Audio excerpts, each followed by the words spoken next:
все то же самое, но мы видим зеленые островки, мы вот по той же Москве пока ходили, парки и прочее.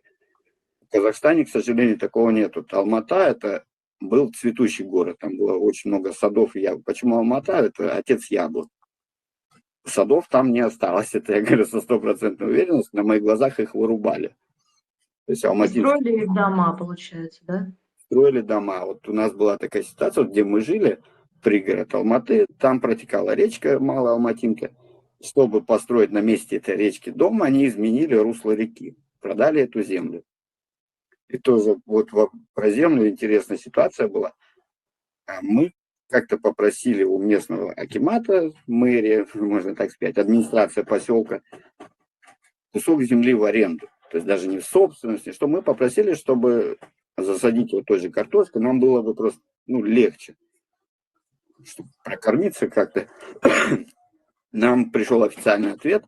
Это вот если вдруг там граждане Казахстана захотят убедиться, у меня это сохранилось. Земли в Казахстане нет.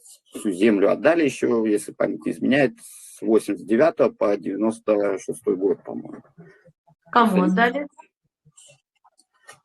Работникам каким предприятий, полиции и прочее, наподобие такого. То есть ее раздали, земли нет. Но самое интересное, мы когда проезжали, только выехали из Алматы, километров 30, наверное, отъехали, и началась вот эта самая земля, которой нет.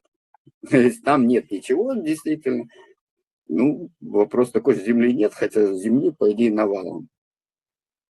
А это может быть связано с тем, что вы русский, и вот вам не захотели давать? Да, может быть, потому что вначале человек, который ответ этот давал, он спросил, он же с какой-то целью поинтересовался, где именно мы хотим, устроить ли нас в 40 километрах от города, вот там как раз есть земля. Потом резко пришел отказ, что земли свободно нет вообще. Тут вы были согласны и на 40 километров от города, да? Да, у нас на тот момент тут машина была, в принципе, не такое большое расстояние, учитывая, что в Казахстане километры короче, чем здесь в России, тоже интересная такая ситуация. Метров на 200 здесь дороги длиннее.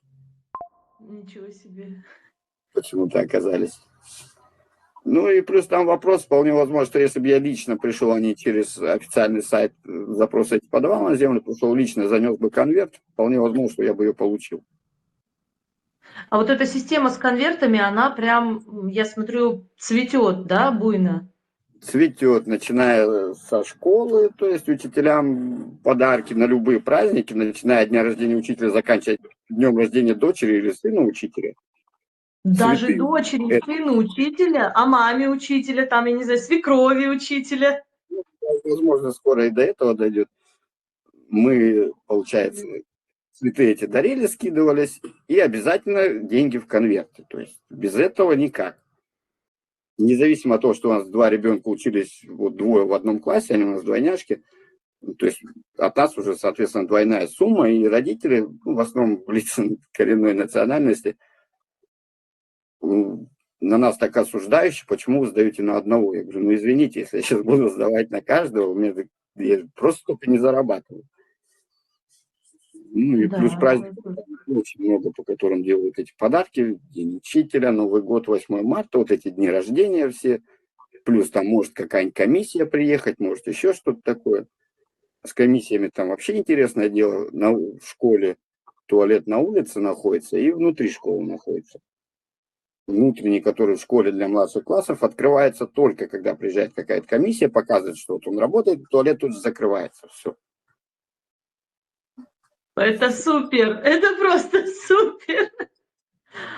А как дети, подождите, давайте сразу мы параллель сделаем. Вот дети приехали сюда, здесь они ходят в школу, у вас там небольшой город, у вас маленький городок или даже ближе к деревне, да? Ближе к деревне. Поселок. 1004 жителей, по-моему. А дети пошли в школу, им нравится здесь, туалеты работают? Да, туалеты работают. Нам нравится то, что нет поборов вот таких вот на что-то там. Цветы мы и сами бы купили, там праздники все. Нет такого, чтобы там занести учителю в конверте. Детям поначалу тяжеловато было, то есть, местным интересно, что вот приехали откуда-то с Казахстана, там вначале интересно, потом, Я считаю, деревни есть деревня, между собой они там, у них разный менталитет в любом случае сейчас. Начинается где-то, ну, зажимают, мальчики дерутся там и все такое. Но это, в принципе, рабочие моменты, пока притрутся. Ну, Ну, это да, привыкнут. А у нас вот есть в школах такая, ну, не система, а предложение, что родители сами, родительский комитет организовывают, ну, и что-то там скидываются на нужды класса. В начальной школе это там может быть водичка, салфетки, еще какие-то расходники. В старшей школе я не знаю, но я думаю, что родители там тоже проявляют инициативу. Вы в этом участвуете? Как вы к этому относитесь? нет, я к этому отношусь нормально, потому что я сам учился в 90-х годах, когда в школе не было в принципе ничего. Еще с тех времен мы покупали шторы на ремонт класса, ремонт парт и прочего. Я отношусь к этому нормально, когда я вижу результат того, что вот если мы сдаем деньгами, мы, ну, хотя бы должны как-то это увидеть. К сожалению, там было то же самое, мы на все это сдавали, особенно на расходники.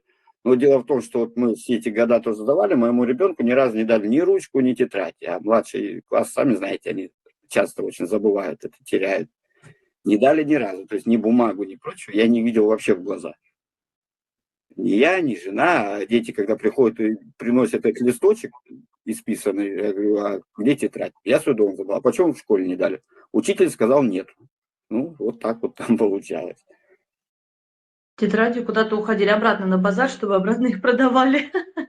Ну, Была видимо. ситуация, что в прошлом, да, уже в прошлом году, в 24-м, один из регионов Казахстана затопило, было наводнение. Собирали всей страной гуманитарную помощь, и мы в том числе.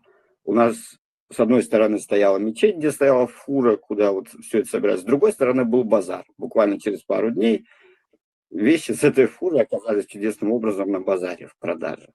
То есть мы это видели своими глазами. Ну, так бывает. Что ж про тетради говорить. Я сейчас не очень удачно пошутила. Эта моя шутка оказалась правдой. Ой, Слушайте, вот у вас многодетная семья. По закону дети в школе в России здесь должны один прием пищи получать бесплатно. Начальная школа точно, старшие классы не знаю. Вы пользуетесь этой возможностью? ну, мы пока еще не успели. Нам сказали, что теперь уже с начала учебного года это будет, потому что год уже заканчивается, и они там не успевают все сделать. И плюс у нас гражданство, ну, довольно длительный срок оформлялось, все-таки поселок это не город, здесь чуть-чуть помедленнее, особенно в области мне здесь так нравится, что никто никуда не торопится. И с документами вышло так же. И вот мы пока статус получили, вот мы его буквально недели 3 назад, по-моему, оформили. То есть нам все это обещают, все это будет, вот особенно для младших классов. Ну, когда это? Мгм. А вы говорили, что вы устроились уже на работу. Как давно вы работаете? Я с февраля месяца, еще гражданства не было на тот момент. То есть я еще не собирался выходить на работу, если честно. Мы вот дом купили, сами понимаете, работы здесь очень много было, что делать. Ну, тут работа меня сама нашла. Кто-то из местных кому-то сказал, кто третьему сказал. В конце концов, мне уже позвонили, нашли мой телефон, позвонили и сказали, что вот есть работа на местной пилораме. Ну, пошел, работаю, нравится. Это ваша деятельность или это что-то новое для вас? Нет, для меня это абсолютно новое, потому что я и лес в таких количествах вижу первый раз в жизни. В принципе, и пилорама новая. Я по профессии оператор-механик фасовочного оборудования. Ну, в Казахстане мне тоже по ней работать не дали, вернее, дали, но на зарплату положено на это дело прожить было нереально.